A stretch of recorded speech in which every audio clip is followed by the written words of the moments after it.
Welcome to BeABossDad.com. I'm Joel Haasenritter, and I help high-achieving dads scale their business without failing their families. I'm going to say something that might tick off a lot of the sales trainers on the internet. Stop trying to close.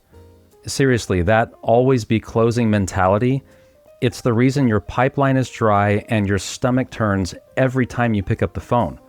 Closing is what manipulators do. Leaders don't close. Leaders open. They open conversations. They open trust. They open doors that people actually want to walk through. So in this video, I'm going to show you a completely different way to sell.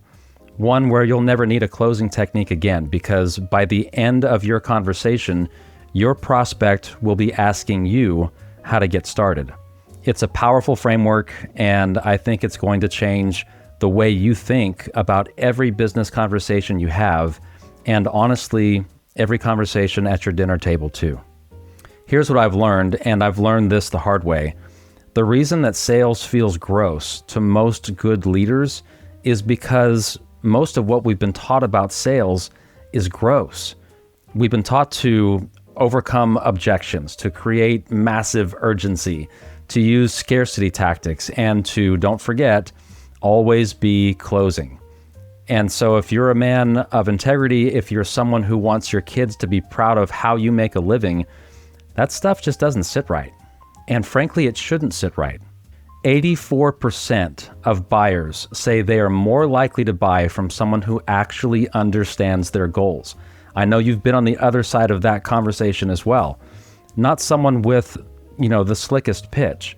Not someone with the most aggressive follow-up, someone who actually gets them. And that's good news for you, because as a dad, as a leader, as a strategic shepherd, understanding people is literally what you do. You do it at home, and you do it with your team. You just haven't been given permission to do it in your sales conversations until now. So today, I'm going to give you a complete framework for selling through service. Better questions, confident offers, follow-ups that feel, human, and a way to train your team to sell the same way you do, with humanity. So let's get into it. Before we get into any tactics and any frameworks, any scripts, we need to address the real issue. And the real issue isn't necessarily your sales skills. The real issue is your identity around selling. Most of us, and I'm right here raising my hand with you, we grew up with a picture of what a salesperson looks like. And you know what I'm talking about. It's the old cliche of the used car sales guy. Don't get me wrong, I've met and know some incredible used car sales guys. But you know the stereotype I'm talking about, right? It's the person who won't stop calling. It's the feeling of being cornered in a networking event by someone who clearly doesn't care about you, but just wants to pitch you on something, on whatever they're selling. And so we made a decision. Maybe it was conscious, maybe it wasn't, that we would never be that person. And that's just good instinct. Don't lose that instinct. But here's where it goes wrong. We took that instinct and we turned it into avoidance. We stopped selling altogether. We started hoping that our work would speak for itself. We started waiting for referrals instead of proactively building relationships. We started undercharging because we didn't want to seem greedy. Does that sound familiar, perhaps? So here's the shift. You're not a salesperson. You've never been a salesperson, and you never have to be a salesperson. You are a problem solver. You are a guide. If you think about the story brand framework that Donald Miller talks about, the customer is always the hero and you are the guide. You're not Luke Skywalker in his example of the story. You're Yoda. You're the one who shows up, who understands where the hero is stuck and says, hey, I've walked that path before. Let me show you the way. When you see yourself that way, everything changes. You stop trying to convince people and you start trying to understand them. You stop pitching and you start listening. You stop closing doors and you start opening doors, opening conversations, opening possibilities. Think about it this way. This is your new belief system. If what I offer genuinely helps people, I have a responsibility to make sure that they know about it. So let me say that again. If your product, your service, your program, your coaching, whatever it is, if it actually, and I mean genuinely, makes people's lives better, then staying quiet about it isn't humility. It looks more like selfishness from that perspective, right? You're keeping the solution from the people who need it because you are uncomfortable. And that's not leadership. That's fear. And listen, I know that word hits hard, but as dads, we know this. We know that sometimes the loving thing to do is the uncomfortable thing to do. We tell our kids hard truths all the time because we love them. We have difficult conversations with our spouse because we value that relationship. Selling, and I mean real selling, the kind we're talking about today, is no different. It's an act of service. It's an act of care. And it starts with a simple decision. I'm going to stop hiding behind my discomfort, and I'm going to start showing up for the people who need what I have built. And friends, that won't be for everyone. And also, that's okay. We'll talk about that more in a bit. But now that we've reframed about who you are in the sales conversation, let's talk about how you show up in that conversation. Because there's a very clear line between pressure and service. And most people can't see it because nobody has drawn that line for them. So let me draw it for you right now. Pressure sounds like, this offer expires tonight. You would be crazy not to do this. What's it going to take to get you to say yes? I only have 2 spots left, so you should probably sign up and do that now. We've been on the other side of that too, right? That's pressure. And it works, by the way. It actually does work. But it works the way a vice grip works. It squeezes, and what gets squeezed out is trust. Service sounds completely different. Service sounds like, tell me more about what you are dealing with right now. What have you already tried? What would it look like if this problem was solved? Based on what you've shared with me, here's where I think I could help, and here's why.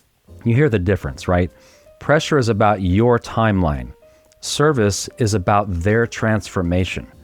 Pressure starts with your product and tries to find a person to attach to it. Service starts with the person and tries to find whether your product or service is even the right fit. And I'm not suggesting that you never have deadlines and you never have, a starting point and a stopping point. That is just good business. But when you put that on the customer to make a decision now, you've been on the other side of that and it just feels gross. Here's an example. Scene 1. You have an aggressive car salesman pointing at paperwork. Scene 2, 2 people are in a relaxed conversation over coffee. And the thing that blew my mind when I really understood this is that when you sell through service, you actually sell more, not less. You sell more because people can feel it. They can feel when you genuinely care about their outcome versus when you're trying to just hit a number. And when they feel cared for, their guard comes down. They open up. They tell you the real problem, not the surface problem. And when you can speak to the real problem, your offer becomes, wait for it, drum roll, it becomes irresistible. Not because of some manufactured urgency that you've drummed up, but because they actually need the solution to their problem that you provide. Think about this in the context of your family for a second. When your kid comes to you with a problem, what works better? Number 1, lecturing them and telling them exactly what to do, or sitting down, asking good questions, and helping them think through it. We know the answer. We know that connection comes before correction. And it's the exact same thing in sales. Connection comes before conversion. Let me give you a quick, just mental framework here. Before every sales conversation, whether it's a DM, a discovery call, an in-person meeting, whatever it is, I want you to ask yourself one question. Am I trying to get something, or am I trying to give something? If you're trying to get a sale, to get a close, to get a commission, your energy will reflect that, and the person across from you will feel it. But if you're trying to give clarity, to give direction, to give a genuine recommendation, even, by the way, if that recommendation is, I'm not the right fit for you, your energy shifts completely. And that's the energy that builds businesses that last. That's the energy that builds the kind of reputation where people send you referrals without you even asking, because they trust you. And trust, my friends, is the most valuable currency in business. So hopefully you're sold on this little reframe on the idea that being in sales is really being of service. Hopefully you understand that you are the guide, not a pitch machine. So let's get practical, because the number one skill in relationship-based selling is not persuasion. It's not charisma. It's not some magic closing line that we've all been taught. The number one skill is asking better questions. And I don't mean interrogation. I don't mean peppering someone with a list of qualifying questions like you're working through a checklist. I mean genuine, curious, empathetic questions that make the other person feel seen, heard, and understood. Because when someone feels that way, they open up. And when they open up, they tell you exactly what they need. You don't even have to guess. You don't have to assume. They literally hand you the map. So let me give you a framework for this. I call it the C.A.R.E question method because it all comes back to care. And if you've seen other sales frameworks around the C.A.R.E acronym, stay with me because this is a slightly different take on it. But, you know, acronyms are easier to remember, so here it is.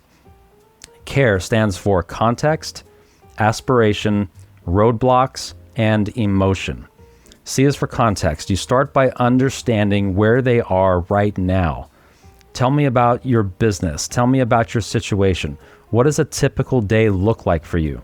You're not looking for surface answers here. You're looking for the texture of their life because the details tell you everything you need to know. A is for aspiration. Where do they want to be? You could ask them, what does success look like for you? If we're sitting here a year from now and everything had gone the way you wanted, what would be different? This is where you start to see their eyes light up. This is where they start to paint the picture of what they actually want, not what they think they should want, but what they truly desire. R is for roadblocks. What's in the way? You could ask, what have you already tried? Where are you getting stuck? What's the thing that keeps coming up no matter what you do? Now you're getting to the real problem. And here's a pro tip. The first answer they give you is almost never the real answer. So you do have to go deeper. Tell me more about that. How do you mean that exactly? That second and third level of answers is usually the true answer. It's usually where the gold is. E is for emotion. How does this make them feel? You could ask, how does that affect you day to day? What does it cost you beyond money? This is where the conversation gets real because this is where someone tells you they're exhausted or they're frustrated or they're afraid or they're feeling like a fraud. And when they trust you enough to go there, that's when the relationship is formed, not when you close the deal, right there in that moment of vulnerability. So take this acronym and apply it to your product and your specific service. Write out the questions that dig deeper into who your customer really is and why your product or service would even matter. Now here's the key in all of this. While you're asking those questions, you need to do one thing. You need to actually listen. Not listen to respond, but listen to understand. There is a massive difference between the two, and most people in sales conversations are listening for an opening to pitch. They're waiting for the person to say the magic words that trigger their script.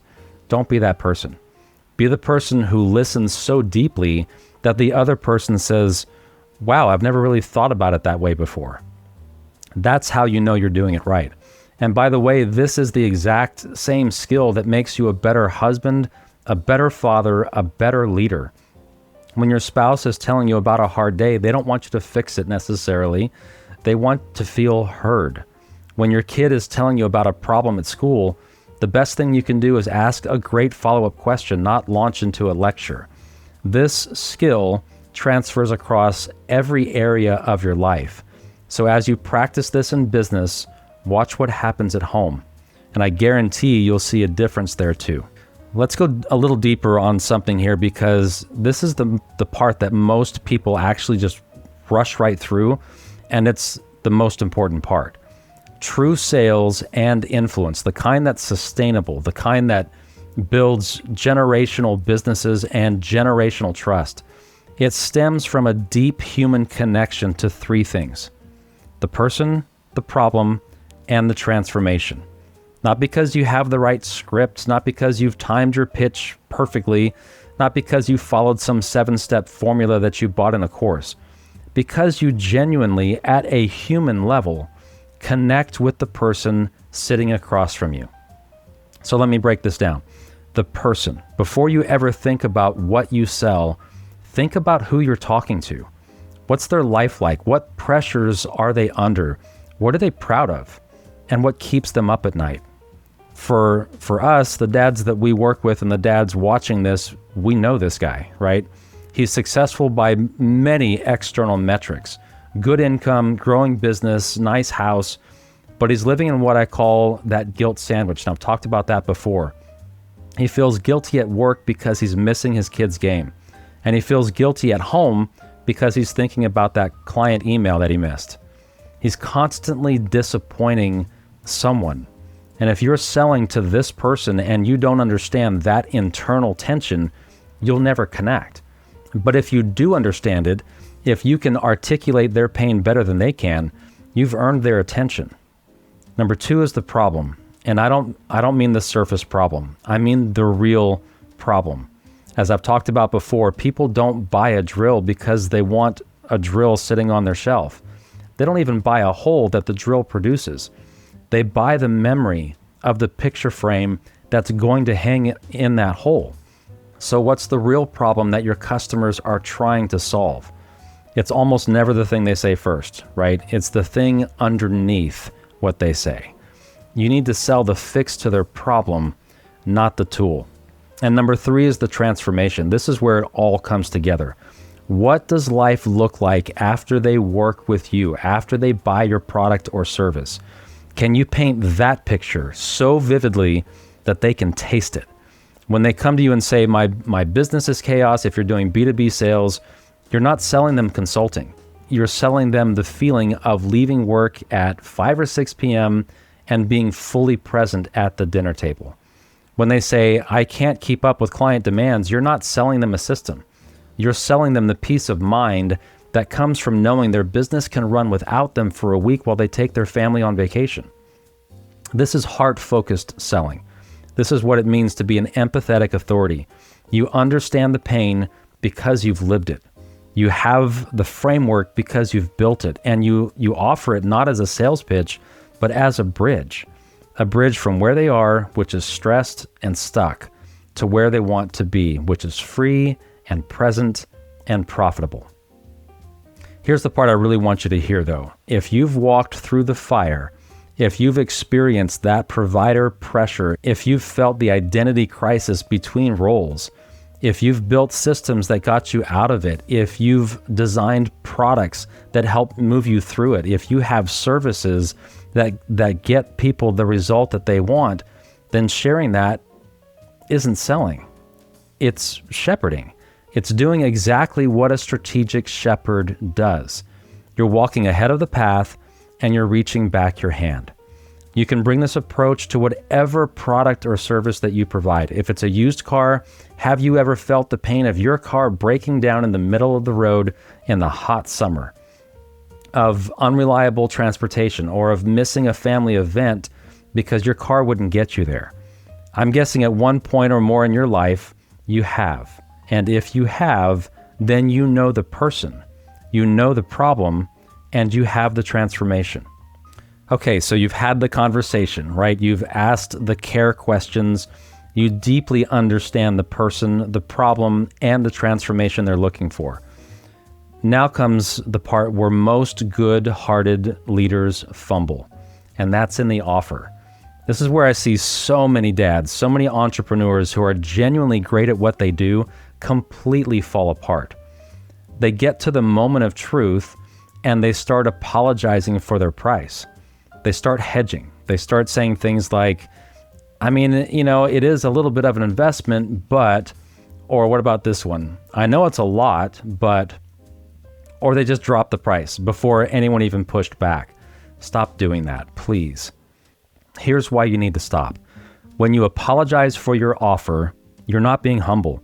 You are undermining the very transformation that you just described.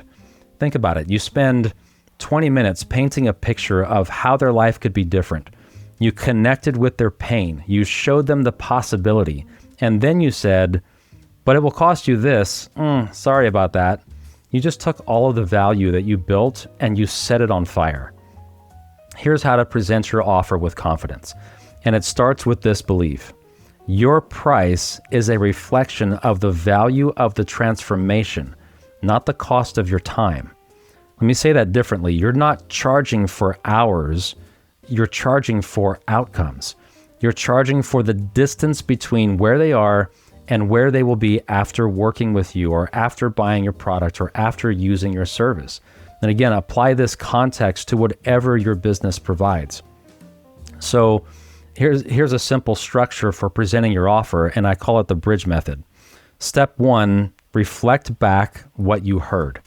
Based on everything you've shared with me, it sounds like the biggest challenge is X, and what you really want is Y. And this does two things. One, it confirms that you were listening to what they were saying, and it reminds them of their own pain and their desire.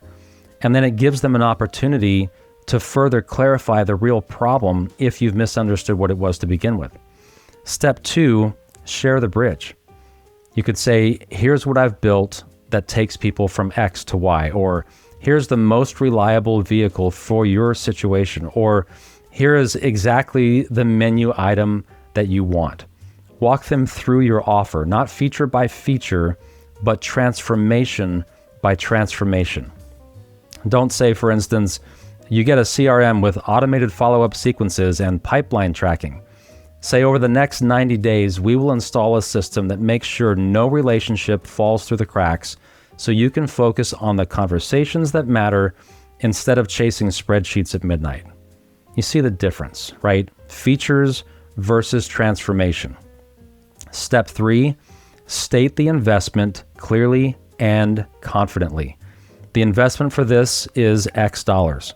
Period. Full stop. No apology, no discount before they ask, no nervous chuckle, just clarity and confidence.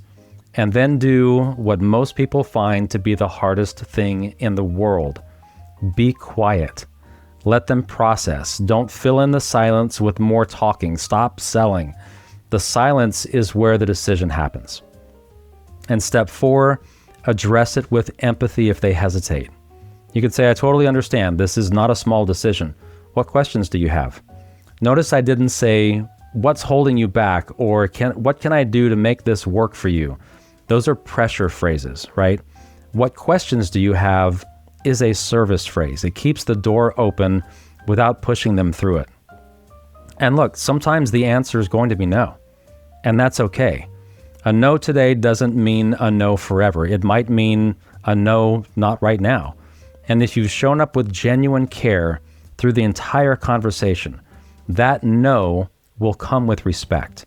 And that respect keeps the door open for the future. So I want to take a moment here and go deeper into the psychology of what's happening when someone is making a buying decision, because understanding this part of it will make you infinitely more effective and infinitely more compassionate in your sales conversations. When someone is sitting across from you, considering your offer, there are 3 internal filters that they're processing through. Graham Cochran talks about this concept, and I love the way he frames it. He does a beautiful job doing this. He calls them the 3 decision filters, and I think every entrepreneur needs to understand them deeply. Filter number 1 is fear. This is the voice that says, what if it doesn't work? What if I waste my money? What if I fail at this project again? Fear is backward looking, right? It's pulling from every past experience where they took a risk and it didn't pan out. every product they bought that collected dust in the garage, every service provider who promised the world and ghosted after the invoice cleared. You need to understand that when someone says no out of fear, they're not rejecting your offer. They're protecting themselves from past pain. So how do you address fear? It's not with logic. It's with empathy and evidence. You say, I completely understand that feeling. Before I finally pulled the trigger on a product I needed or hired someone to help me with something I couldn't figure out on my own, I had the same hesitation. And then, if you have them, you share stories, real stories of real people who were in the same spot and got real results. That's testimonials and case studies of specific outcomes. This isn't you bragging. This is about providing proof that the bridge holds weight. And then filter number 2 is logic. This is the voice that says, can I afford this? Does this make sense for my budget right now? And here's the thing I want you to understand about the logic filter. The question, can I afford it, is almost always the wrong question. The better question, and the one you can gently guide them toward, is, what's the cost of not doing it? Because inaction has a price too. Another 6 months of working 80-hour weeks, another season of missing your kids' games, another year of stress eating over your marriage. That's the real cost. And when someone can see the cost of inaction clearly, the investment in a solution suddenly looks very different. That's not manipulation. That's helping someone see the entire picture so they can make an informed decision. And then filter number 3 is faith. And this is the most powerful one. Faith is forward-looking. It's the voice that says, what if it does work? What if this is the thing that changes everything? Faith is where transformation truly happens. The people who finally find the right product, the right service provider, the right solution are the people who choose faith over fear. And I don't mean blind faith. I mean informed faith. Faith backed by evidence, backed by relationship, backed by the trust that you have built through this entire conversation. Your job in a sales conversation isn't to argue someone out of fear or logic. Your job is to gently help them move toward faith. And you do that by being trustworthy, by being empathetic, by being clear about what you offer, and honestly, being clear about what you don't offer. You do that by being the kind of person that they want to bet on. And by the way, this is a lesson that goes way beyond business, right? Think about how this applies to leading your family. When you cast a vision for your family, whether it's a big move, a career change, a new routine, your spouse and your kids are running it through these exact same 3 filters: fear, logic, and faith. And your job as the strategic shepherd of your home is to help them move toward faith also, not through pressure, through trust. All right, so let's talk about the part of sales that makes everybody cringe, the dreaded follow-up. Because this is where most good people completely disappear. I've been there, I'm sure you have too. They have the conversation, it goes great, and then they just never follow up because they don't want to be that person who keeps bugging someone, right? And I get it. No one wants to be the person who sends that awkward, just checking in email. But here's the reality. Most sales are not made on the first conversation. Research consistently shows that it takes multiple touch points before someone makes a buying decision. Not because they're not interested, but because life is busy and things fall through the cracks. So the question isn't whether you should follow up. The question is how you follow up without feeling like a stalker. And the answer, as with everything we've talked about today, is value. Here's my follow-up framework. Think of it as 3 moments. Moment 1, after the initial conversation. That's moment 1. Within 24 hours, send a short, personal message. Not a canned template, but something genuine, something real. Something like, hey, I really enjoyed our conversation today or yesterday. I've been thinking about what you said and specifically mentioned the thing that they talked about. And I wanted to share a resource, a thought, an article that might be helpful. No pressure at all. Just wanted to make sure you had this. And you see what that does, right? It shows, one, that you were listening. It provides value, number two. And number three, it keeps the door open without pushing. That's moment number one. Moment number two is after delivery. If someone does become a client, follow up after you've delivered your product or service. You can say, hey, I wanted to check in. How is everything going? Is there anything I can do to make this even better for you? This is where loyalty is built, right? It's in that follow-up after the fact. This is where someone goes from a one-time customer, a one-time transaction, to a lifetime advocate. Because most businesses disappear after the sale.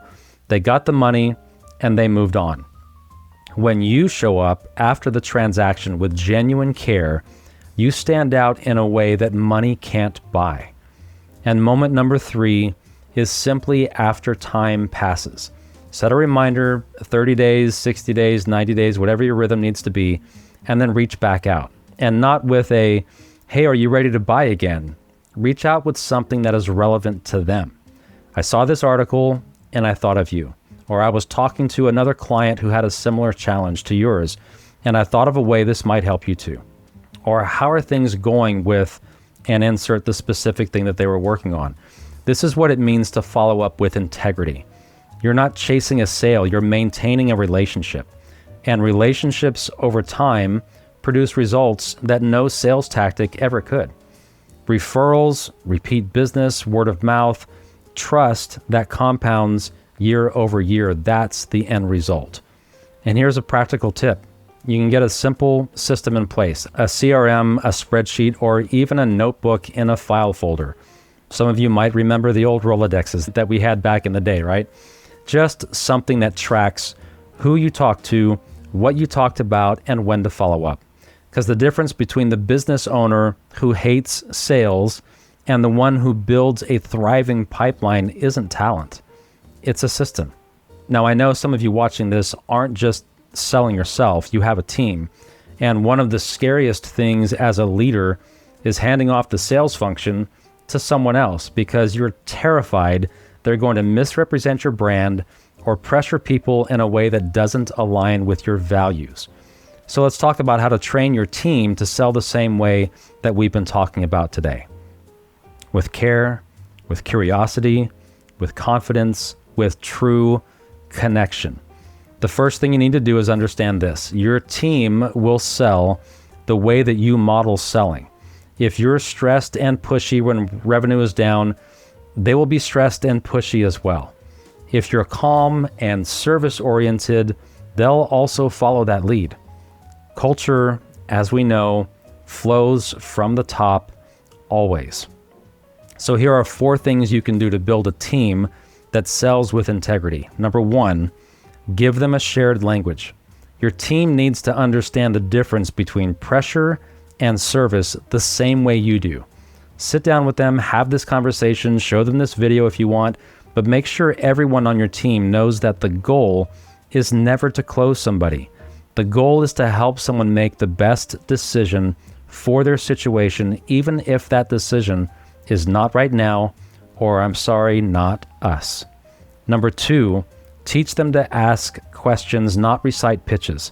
Give your team the CARE framework, role play with them. Let them practice asking those 4 things: context, aspiration, roadblock, and emotion questions until it becomes second nature.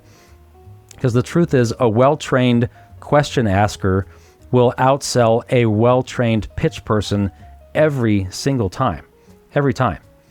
Number 3, create guardrails, not scripts.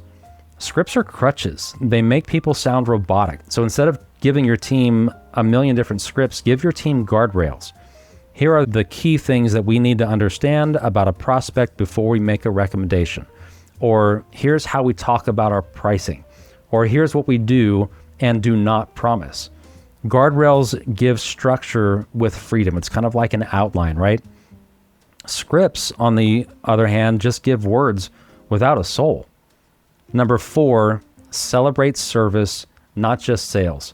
If the only thing you celebrate is closed deals, your team will do whatever it takes to close deals. and you'll lose trust with your customers along the way. But if you celebrate moments of great service, of great listening, of great follow-up, even when it didn't result in a sale, you're reinforcing the culture you actually want. Something like, hey, I heard you had an amazing conversation with that prospect and even recommended a competitor because we weren't the best fit. That's exactly the kind of integrity that builds our brand long-term. So when your team hears that, it changes everything. And you know what this really is. This is the same principle we talk about in the Boss Dad framework with being the chief culture officer of your home. At home, the culture your kids absorb isn't from the rules on the wall. It's from the behaviors you tolerate and the behaviors that you celebrate. It's the same thing in your business. You are the chief culture officer of your business. The culture of your sales process is a reflection of your leadership. So let's zoom out just for a quick minute, because everything we've talked about today, the identity shift, selling through service, the care questions, presenting with confidence, following up with integrity, training your team, all of that, it's critically important. But I want you to see the bigger picture. When you sell with integrity, you're not just building a business, you are actually building your legacy. Think about the businesses that have lasted generations. Think about the brands that people are fiercely loyal to. They're not the ones with the most aggressive marketing. They're not the ones that made people feel valued. They're the ones where the owner actually cared. They're the ones that give their customer a new identity in the transformation that they provided, where every interaction left the customer thinking, that person genuinely wanted to help me. That's the kind of business you're building. And it's the kind of business your kids will be proud of because they're watching. Your kids see how you talk about your customers. They hear how you handle a difficult client on the phone. They pick up on whether you come home feeling proud of how you earned your living or ashamed of what you had to do to close a deal. And here's the thing about being in the middle of that guilt sandwich that we talk about. One of the layers of that guilt, one of the layers that nobody really talks about, is the guilt of how you make money. If you're using tactics that don't align with your values, that eats at you. It might not be conscious, but it's there, and it adds to the weight. But when you sell in a way that is congruent with who you are, that layer of guilt disappears. You can look your kid in the eye and say, I help people, I solve problems, I serve customers, and actually mean it. And that's worth more than any commission check. That's the real return on investment, not ROI, but LOI, legacy on investment. I want you to picture something for me. It's years from now, your kid is making their own way through life and someone asks them, what was your dad like? And they say, my dad was someone people trusted. People would call my dad for advice because they knew he actually cared. My dad built a business that helped people and he never had to compromise who he was to do it. That's the answer that we're building toward, not just with our family strategies, not just with our presence at home, but with how we conduct business. It all connects. It's all one life.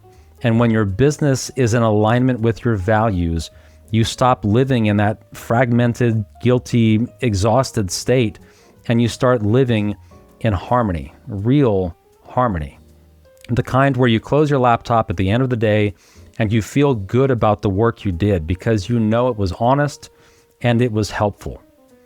Okay, so I promised you this would be practical, so let's bring this all back home with a concrete action plan.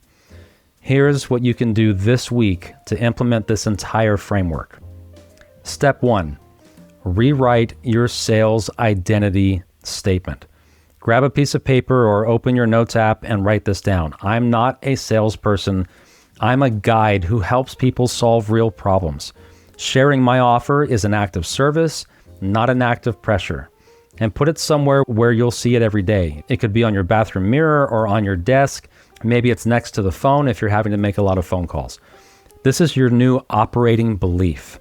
Step 2, identify 3 people that you've been avoiding. I know you know those people. You know who they are. It's that prospect who said, let me think about it 3 weeks ago, and you never followed up.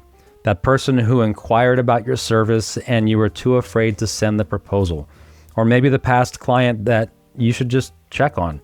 Write down their names, and this week, reach out to all 3 using the value first follow-up approach that we talked about.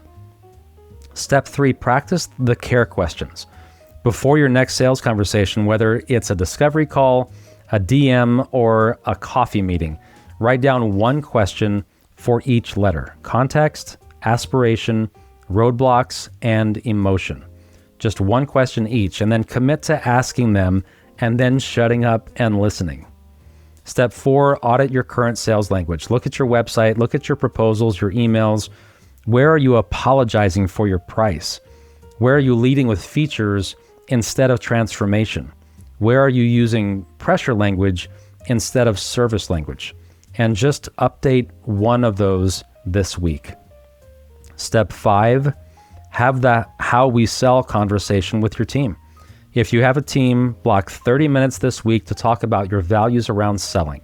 Share the pressure versus service framework and ask them how they feel about selling. You might be surprised how many of them are carrying the same discomfort that you have, and they just need permission to do it differently. 5 steps. They're all doable. They're all within your control, and all of them will start to shift not just your revenue, but your relationship with revenue. Because this is what this is really about. It's not about making more money, although you will. It's about making money in a way that makes you proud, in a way that aligns with who you are, and in a way that your family can look at and say, that's my dad. He does it right. So let me close with this. If you've watched this far, first of all, thank you. Seriously, thank you. The fact that you invested this time of your life into becoming a better, more ethical, more effective leader in your business tells me everything I need to know about you. You're not the problem. The old system was the problem. And the truth is, you've been selling your whole life. Every time you convinced your kid to eat their vegetables, that was a sale. Every time you helped a friend see a new perspective, that was a sale. Every time you casted a vision for your family and got everyone on board, that was definitely a sale. You already have some of these skills. You just need to give yourself permission to bring that same skill, that same care, that same relationship intelligence into your business conversations. Remember, you don't need manipulation. You need clarity about what you offer and care for the person in front of you. That, my friends, that's the whole game. And if what we've talked about today resonates with you, here's what I want you to do. Of course, all the usual like and subscribes, all of those things. But also drop a comment below. Tell me your biggest takeaway. Tell me which of the 5 action steps you're going to tackle first. I read every single comment and I will get back to you. Second, if you know another dad, another entrepreneur, another leader who struggles with this, send them this video. You know someone who needs to hear this. Share it and be the guide for them. And then third, if you're someone who is ready to stop guessing and install a real operating system for your business and your life, check out the 5-Day Boss Dad Challenge. B.O.S.S is an acronym for Balanced Owner Strategic Shepherd, and it's an entire operating system for you as the high-achieving dad who values not just the business he's building, but also, and more so, the family he's leading. The link is in the description below and in my bio. This is where we go even deeper on the frameworks to scale your business without failing your family. It's 1 hour a day for 5 days that could change the trajectory for both your business and your family. And I can't wait to see you there. My name is Joel Haasenritter. Win at business, win at life, be a boss dad.